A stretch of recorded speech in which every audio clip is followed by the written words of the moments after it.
Let's delve deeper into the anti-IEBC protest, and I'll start with the majority leader in the building. Why is the police using so much lethal force? I am not the Inspector General of Police, neither am I the Chairman of the National Police Service Commission. That having been said, but you are part of the government, right? You know, under the new constitution, yes, the people of Kenya have created an institution called IPOA. I am sure they are watching, and I'm sure that's why that commission was created by Parliament. Yeah. So they should, and then we have also created the Kenya National Human Rights Commission. So you disagree with the lethal force, right? Let's just get that out of the way. Of course. So, but we have an institution under the new constitution, the Kenya National Human Rights Commission, the Oversight Police Authority, IPOA. So those are the institutions that should deal with where there's excess of the police. And of course, the police must, I've said it yesterday, and today I'll say it, that the police are under obligation to deal both with the protesters, making sure they protect the rights of other citizens, as enshrined in Article 33, Sub-Article 2A up to D, and make sure also that the protesters, the property and the lives of Kenyans, where the procession is taking place, are protected. So both sides, the police have a role to play. What would be your message to the families who've lost their loved ones? Because they want an explanation from the government. I think it's very sad, but the ball sets within the leadership of the Cord coalition. Why is that? Why am I saying so? That the new constitution has provided a roadmap in how to deal with certain challenges. IEBC is one of the commissions established under Chapter 15 of the Constitution. And from Article 248 to 251, a clear demarcation is given. In fact, 248 talks about the role of those independent commissions and independent officers. Goes to 249, it tells about the object and the reason for the formation. 250 talks about how to recruit and how they should get their resources. 251 subtitle on that 51 is removal from office. So why do we go to the streets when we can do that through the provision? Does that justify the killing of innocent Kenyans? It's not, but I'm talking about... Because the same constitution guarantees the right to picket, right? Absolutely. I'm saying the police are not justified to the killing. At the same time, the Cord leadership that played a very big role in attainment of this new constitution. Honorable Raila Odinga said, Katiba ni sasa, sika masasa ni sasa hivi. In 2010, I was in Parliament. I was one of his lieutenants. Honorable Kalonzo Musyoka, Honorable Fonso Wetangula, with the Kibaki. You cannot be the spearheading the attainment of a new reform constitution. And today, you're saying, let us put aside a whole chapter of the constitution. You remember the same Cord leadership took the executive to court on a certain pieces of acts of parliament, the security law, the Statute of Miscellaneous Amendment law. Now those were acts of parliament. They were saying that the government is interfering with. The same Cord leaders now are telling us, and by the way, we don't hold brief for IEBC as Jubilee. But that is the perception of the public. No. You know, when we say the rule of law must be upheld, and more so the Chapter 15 and Article 251, then the only commission that is in discussion currently is IEBC. So there's no way even Barack or myself or any other Kenyan, even the media, can discuss certain provisions of the Constitution without putting reference to who it concerns. Let me bring in Barack on this. Barack, do you think that the Cord coalition has lost direction on this one? Are they even to blame for this violence? First, let me make a disclaimer, and I don't know why we do not have a Cord person on the panel on an occasion such as this. I would expect that they would be here to speak for them. My disclaimer We did invite them, they just didn't show up. Some of them were too tired. I do not represent any political formation. I speak for the man in the street and who is the person who is getting very troubled, including myself, and we are being clobbered left, right, and center. And we are wondering with Leah Yokoka, where have all the leaders gone when we are being caught up in the crossfire? That at certain moments on a certain day of the week, you make sure that you exit certain spaces, and yet we have got that freedom of movement, which we are guaranteed in the Constitution. I think that I no longer seem to understand what the Cord leaders are basically looking for, because they did ask for a dialogue with the government, and former Prime Minister Raila Odinga told us that he had written to the president, and I thought that we were still waiting to hear from the president. We gathered that Jubilee had assembled the top machinery at State House. The leader of the majority in the National Assembly is here. You can verify one way or the other. And that they had acceded to dialogue. I saw the deputy president on TV saying, yes, we'll have dialogue. And then a few days later, I see that there are demonstrations in the streets. I hear that the Cord leaders are saying that before we can accept any dialogue, the IEBC must first relinquish the current commissioners. And I think that that would be very, very dangerous. That if the commissioners were to vacate that space, and there's no doubt that this commission is now blemished, that its reputation is completely blemished, and most men and women of goodwill doubt that they can deliver an election with the current reputation. However, if they were to vacate today, and we can see the kind of intransigence that we have, we cannot even be sure that we would have another commission, and that as the elections beckon, as we said earlier on, that we would have an authority to supervise the elections. So I think that we need a bit of sobering up on the part of Cord, and certainly on the part of Jubilee. They should take the leadership. This cannot be business as usual.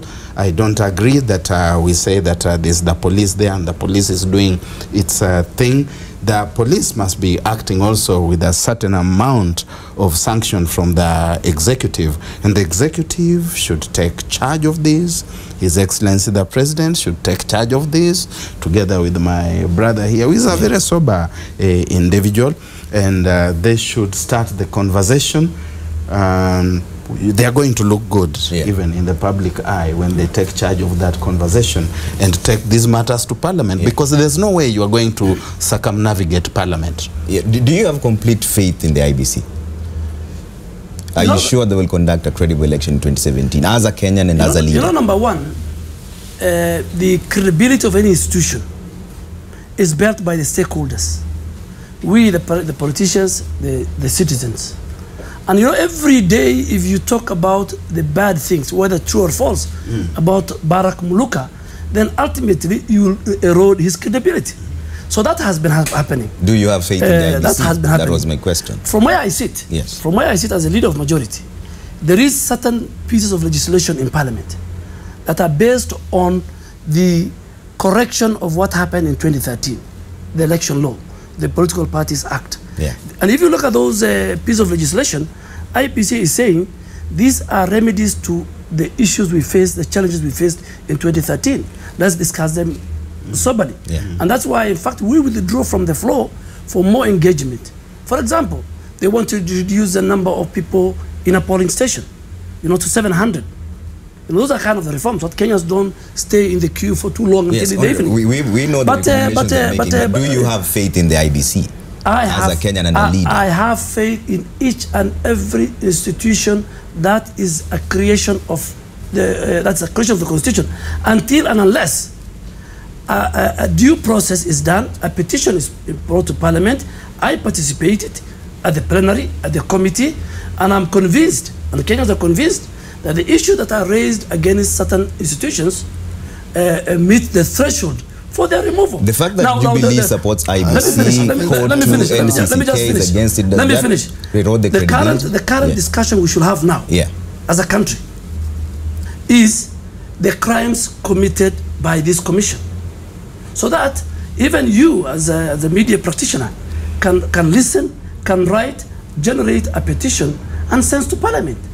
That based on the evidence I have seen as a media practitioner, I don't feel. So right now we are discussing. And finally, you know, we are trying to, and it's very, very sad, because the Cord leadership has some of the best lawyers. And I sat with them in last Parliament. Honorable James Orengo was my lawyer, and still. You know, you cannot read Article 1 of the Constitution in isolation. and say we're using the sovereign power of the people. You cannot read Article 37 of the Constitution in isolation. Yes, each and every person has the freedom to assemble, to picket, to demonstrate. But you must read it with the Article 33 of the Constitution, sub-Article 2A up to D, that says you must not involve yourself in injuring the rights of others, citizens, in violent demonstrations, in hate speech, in hatred. So you know the Constitution itself gives each and every that my rights should not injure your rights, and that's why we're saying. Let me bring in Barack on this. Yeah, go ahead. Yeah, which basically injured. If I happen to be somewhere on Koinange Street, the police do not have the freedom to injure my rights just because they are running after some code politicians and their followers who are demonstrating. Beyond that, I think it's very important. You asked Mheshimiwa a question and he has parried it. It is very important to draw a very clear demarcation between an institution and the individuals who are serving within that institution for the time being. I think the IEBC as constituted and within the legal framework would be an institution which very few would question. But what has happened is that the reputation of certain individuals who work within that institution has been besmirched. It has been invited into question. And that moving forward and going to a general election, it starts becoming a little difficult to believe that they can be seen to conduct a free and fair election. That is not to say that they cannot conduct a free and fair election. They can, they may, but they may not be seen to have done that. And it is critical that they not only conduct, but that they are also seen and believed to have done a noble job.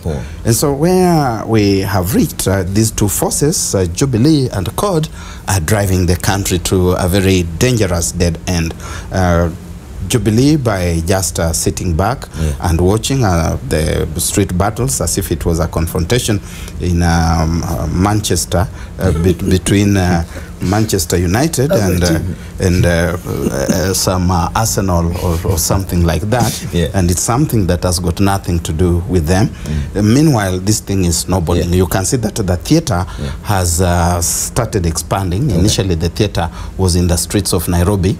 Now it has moved not to just counties. It's moved to other counties. That's my point right there. Because if Jubilee is supporting IEBC, keeps happening. Hold on 1 second. Kotu, the clergy, everyone is against IEBC, and you've just mentioned that Cord should use the right procedure and bring a petition to Parliament. You have just said that you believe in every institution that has been created under the Constitution. Absolutely. Then that means you will shoot down the petition, right? No, absolutely. And that is the question that has always been raised, the tyranny of numbers in Parliament. Maybe not. Maybe, Honorable, let me speak for you. I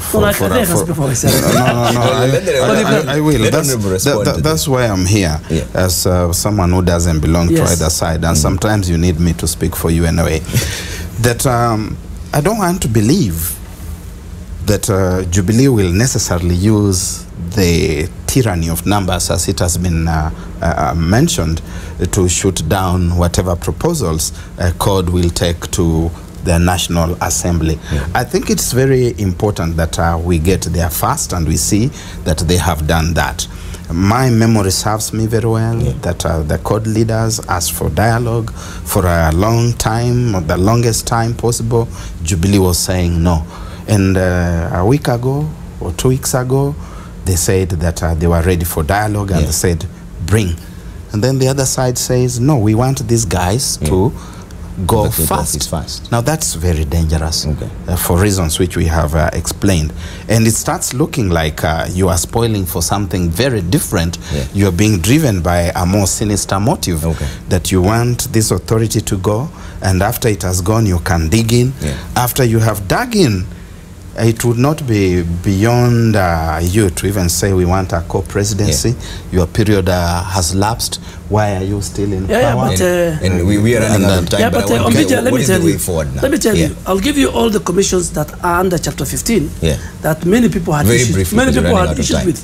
The Salary and Remuneration Commission was a commission under Chapter 15 where members of Parliament have issues with.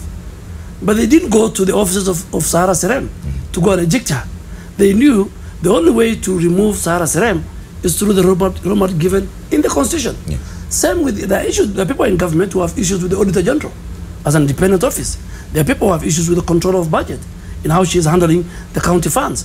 There are people who have issues with the Kenya National Human Rights Commission. And that's why we're saying all these commissions, the route, the roadmap is provided for in the Constitution. But, you know, the matter before the country of IEBC from the Cord coalition is not about IEBC. You know, we are politicians, and I'm sure the analysts will agree with me. It's bigger than the 9 commissioners. Tomorrow, even if those people resign, I can tell you the battleground will shift to the Supreme Court. And right now, you see all the indications. Who is going to court? Is the former secretary of LSK. So next they'll say we want to reconstitute the Supreme Court. So what then is the outside way the Constitution? What is the way forward? Outside the Constitution. What we are saying, and I agree, we met in the State House. What we discussed was about IEBC, because the current Constitution does not provide any place for the president to deal with. In Article 251, the president's time will come when he is to form a tribunal. But look at the contradiction. When the issue of Nairobi Governor Evans Kidero and Justice Tanui, Honorable Raila Odinga said, let the law follow its course. Let's follow the law. When it comes to Isaac Hassan and the commissioners, he says, let's put aside Article 251. And you mentioned Chapter 15, Garissa, saying that you support Ahmed Isaac Hassan because he's your brother. Doesn't that give it an ethnic twist then? And that is, of course, not an ethnic twist. Trevor, what we're saying is, if you want to remove, you know, there are people who went, some of the demonstrators, a sad thing, were carrying placards written, Isaac Hassan, go back to Somalia. That is an insult to a whole community in this country. Isaac Hassan is a renowned lawyer in this town. He was took part in the constitutional making process. He took part in many other commissions. He's a Kenyan.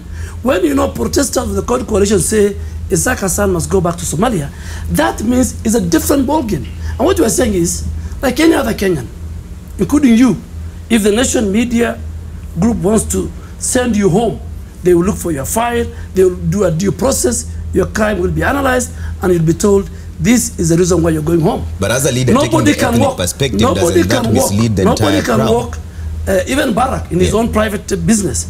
For him to sack the girl who serves tea in his office, there must be a due process. So we're sending a very bad culture of saying, if you don't want this commission, then we go assemble at Uhuru Park. This government should also begin listening a little bit, and I do hope that my brother here can listen. It is not possible that all these people who are saying things about IEBC and who are not in the political class could be wrong.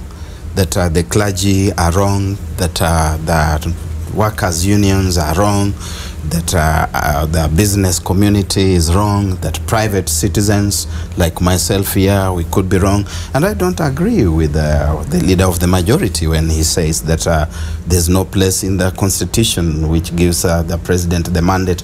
The president of the Republic of Kenya is the symbol of national unity, and that is constitutional. The presidency is a symbol of national unity, and he must provide leadership. When the nation starts crumbling, breaking aside, and it starts burning, the president cannot sit like King Eutychus on the seaside and start telling the waves, stop coming because I'm there. Where is the provision? Because well, he's the symbol of national unity. Let's not be argumentative. This is not about primary school arguments. This is about a country which is burning, and it's a country which has got a president, and a president who should take leadership and who should mobilize the political class, starting with the leader of the majority. You people can mobilize your politicians. You don't have to follow the mischief, and I call it mischief, that Cord is bringing into the streets and say, let us watch. Because by the time you start thinking about intervening, if you give it might be too late for you to do anything about it. So take leadership, provide leadership. Let me share with him the history of this country. In very briefly, in 1997, President Moi had the powers to hire and fire the commissioners of the Electoral Commission. At that time, that's why he allowed the opposition, through a gentleman's agreement, to bring names to that commission. In 2006, Martha Karua refused to give the then current president, who was the leader of the opposition, the opportunity to discuss the extra commissioners who have retired for their replacement. But in 2010, Kenyans decided not to go the Zanzibar way. Yeah. They said, we want to insulate the commission and many other institutions from the political class, including the president. Yeah. So nobody can cite a concern. I agree with him. The president can take the leadership. And that's why he asked for dialogue. And in the dialogue, the only way he can do is to bring the political class and say, if, for example, Barack Muluka has 1, 2, 3, this is a roadmap, take it to parliament, take it to parliament, discuss it. Yeah, that is why we as a Jubilee were saying, the Legal Affairs Committee of the National Assembly, which oversees and mandates the operation of IEBC, to open its door to each and every Kenyan, which Honorable Chepkonga has done. But the same core leader is saying, I have no trust in my leadership. He has 133 members. We're going to have to leave it there. We're running out of time here. But let me give Barack a look at the final say, what is the way forward, very briefly? That the leadership in Cord needs to place the nation first. It cannot be about them. All right. That Jubilee, must provide the leadership. They must bring us to a national dialogue. I think the way forward is all of us must stand for the Constitution. And I think the roadmap is in the Legal Affairs Committee of Parliament, which has already started deliberation. The church, we're going to have to leave it there. We're going to have to leave it there. That's the Leader of Majority in the National Assembly, Aden Duale, and political commentator Barack Muluka speaking to me about the IEBC protest impasse